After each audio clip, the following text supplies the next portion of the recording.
से 2025 का हीरो और जीरो कौन है?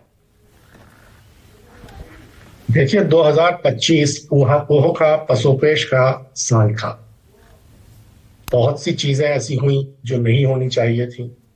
लूजर सबसे बड़ा नुकसान हुआ गणतंत्र का, संवैधानिक संस्थाओं का। हीरो मुझे 2025 में कोई दिखाई नहीं देता। जैसा चल रहा था वही रफ्तार बेढंगी जो पहले थी वो 2025 में भी रही। तो इसलिए इसमें हीरो और जीरो का सवाल नहीं है, लेकिन ये जरूर है कि संवैधानिक संस्थाओं के सामने जो खतरे आए उनका कोई समाधान नहीं निकला। लोकतंत्र को लगातार जो नुकसान हो रहा है उसमें कोई बेहतरी दिखाई नहीं दी।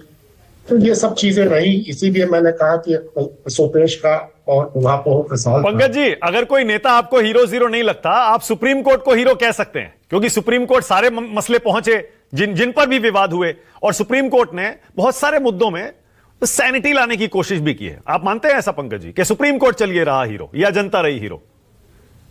मेरे हिसाब से सुप्रीम कोर्ट ने भी कोई ऐसा हीरोइक काम नहीं किया। सुप्रीम कोर्ट से लोगों को जो उम्मीदें थी वो उम्मीदें उस तरह पूरी नहीं हुई।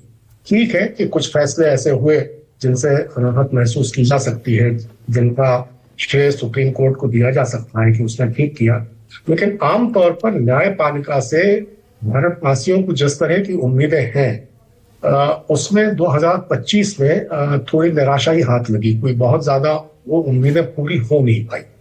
ओके, और 26 में आपको किसी से उम्मीद है पंकज जी, सबसे ज्यादा किसी नेता से, कि ये नंबर 1 रह सकता है, या ये फाइट बैक कर सकता है, बाउंस बैक कर सकता है, या चौंका सकता है?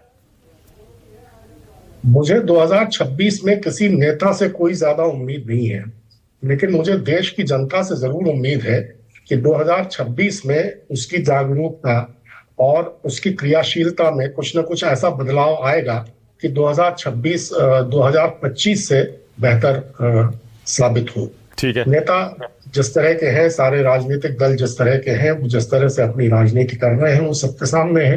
विपक्ष भी उम्मीदों पर उस तरह खरा नहीं उतर पा रहा है, और विपक्ष ने तो देश में बहुत ही निराशा और हताशा का वातावरण पैदा किया ही हुआ है। तो मैं किसी एक नेता से 2026 में कोई विशेष उम्मीद नहीं रखा था। ठीक है, ओके।